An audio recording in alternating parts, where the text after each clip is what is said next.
guys, I'm Annabelle and welcome to Meeple Village. Today we're going to be doing an unboxing of the quest for El Dorado. Join me at the table and let's see what's in the box. So it was recently my birthday and guess what I got? Yes, games, which means unboxings. So I'm going to be doing a series of unboxings of all my new games, and one of those was the quest for El Dorado. Now I owned this game before and a friend of mine really loved it, so I gave it to her. But I was excited when my birthday came around. I asked for this one and I'm excited that I actually got it. This is an awesome game. It's fast. It's a race to get to El Dorado. The mechanics are very simple, and it's to me it's one of those games that you should own because it's really good to play it with non-gamers because it kind of introduces them to some of the mechanics that you'll be using in I guess tougher games without really intimidating them, and it's fun and it's easy to understand. I'm not sure if things have changed since I had the game, but you can see the board here, which is where you're going to be racing, and then you can acquire cards that help you because you have to use cards to move into the different terrains and things like that. But let's just open it up and see what we get.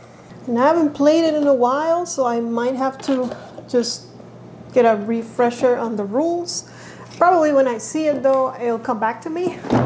That's my hope, right? All right, so first thing we're gonna see, of course, the rules, very nice. And then we have all of the, there's the rules and there's another book. It's because it's in different languages, okay. And then we have a bunch of these because you're gonna get a lot of these things. And then that's those are your meeples, which are look a little different than the ones I remember, and a couple of cards and some like baggies to put your stuff. All right, let's take a look at the rules. Gotta make sure I have the English version here. I think I do. Yeah, deep in the dense jungles of South America. And here's the components. And movement, buy new cards, and again the cards either have you have cards that help you move, but you can get better cards that also give you a couple of special powers. Playing your cards, rules for 2 players, which is great that they include that because that's usually what I play. This is not a solo game as far as I remember. You can also design your own routes, which I don't know if I want to do that. I don't know if I'm smart enough. And yeah, it has a couple more things, and then these are a little bit of explanation of the cards you can encounter and their powers, I'm guessing. Here's a closer look at one of the game boards, and like you see, I believe you can't go there no matter what. And then for this you'll need a knife, for this you'll need 2 knives. For this I believe it's discarding a card. Over here it's a little harder, you need 3 knives. Harder, discarding 3 cards, etc. So you can kind of see, and I know there's stuff going on in the mountains as well. As far as adding little tiles there. And it is double-sided, so this one has more river spaces or water spaces, which you need oars to traverse. Alright, so here's this one that did not come out, so it's all nicely put in the board, and that's where you're going to keep your cards, I believe. And then there's a couple things. This is the stuff that goes in the mountains that I believe. And then this, what are these? I don't remember. I think maybe so you can cross it. Depending on the map, you're forced to go another way. I don't remember this. Or maybe, I don't, that one, what am I trying to? And I don't remember what these things are also. Those circles. Oh, gold. You have to spend gold to move through those. And here's a look at the other side, and yeah, I still don't remember what those are. Oh, I think you have to cross from one tile to the next. You have to pay a gold. And there's the mountains where if you get this one, then you would flip it, and I have to I don't know what that is. Discarding a card, trashing a card, maybe. And they are going to look very similar. I mean to you, right? Because you're not playing the game, but when you play the game, obviously the terrains and the differences are important to know. And maybe I'm thinking now that this is the player board because there's just too many of them, but I'm not going to stop and read it. But it does have like on your turn what you do, so yeah, I'm guessing that's kind of what it is. It's a fun family game also. I think you can play it, like I said, with people that are not like hardcore gamers. That looks like the place where you put the market cards, maybe.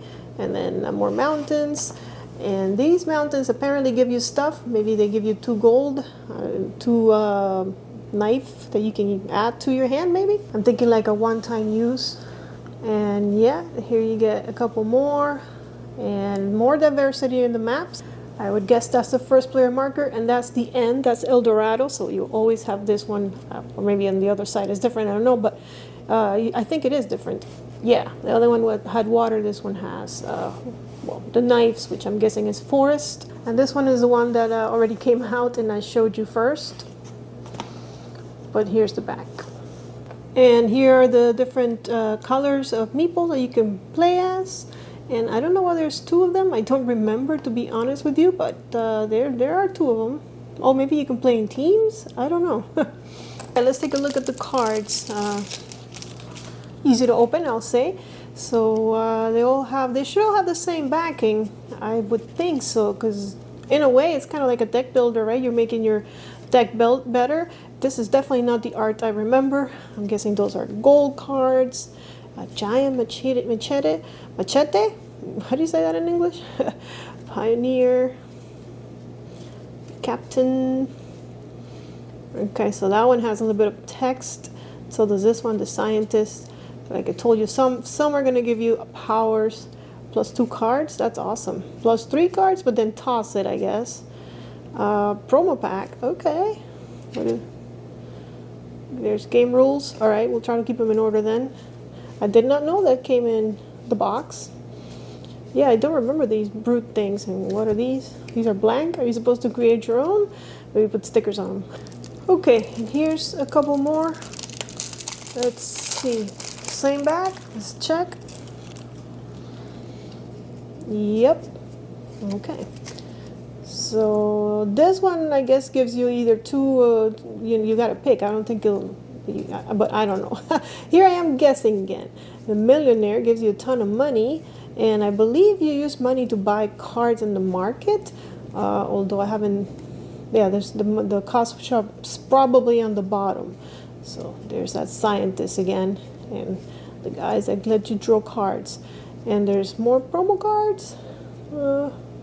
This is in a different language. All right. I have no idea. These are in a different language. And okay. It's interesting that even though,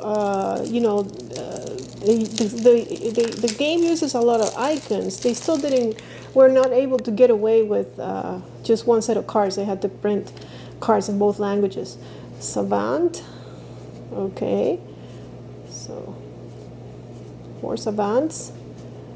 This probably looks like your starting cards. I mean, they're all like 1s. The other ones were like 4s and good numbers. So I'm guessing maybe, but I don't know. This one costs a little bit of money, $3 or 3 gold, I guess. Photographe. These are in a different language again. So I guess I picked the wrong language first. And we have one more, which I'm guessing is the English. Same bags on all of them. Explorer, which was what, the savant? Okay, Explorer, yeah. All right. So we're looking at the same thing, but in English. Interesting that, again, that they had to do, Jack of all trades, Scout. Yeah, to do these twice. I guess they have to do it in transmitter. Okay, now it makes sense. Proplane. All right. And that's it as far as components, but I did wanted to show you that the insert, even though it doesn't hold the cards right, they do give you baggies for that, but it has nice art with the lizard and everything, and nothing under it. And that's all the components and the box itself. And that's everything that comes in the box for the Quest of El Dorado, a 2 to 4 player game that I will be playing soon, hopefully, because I do love this game, and maybe going back into the rules and just refreshing my memory. But if you want to see a run through of it, let me know in the comments below, and also follow us on social media, as I always ask you guys to do, so you can keep engaged in the world of Meeple Village. Thank you guys for your support. I really do appreciate it. Subscribe to the channel if you haven't done so already, and I'll see you guys on the next one. But until then, may you play more games. Have you found something to love, something to keep you safe and sound?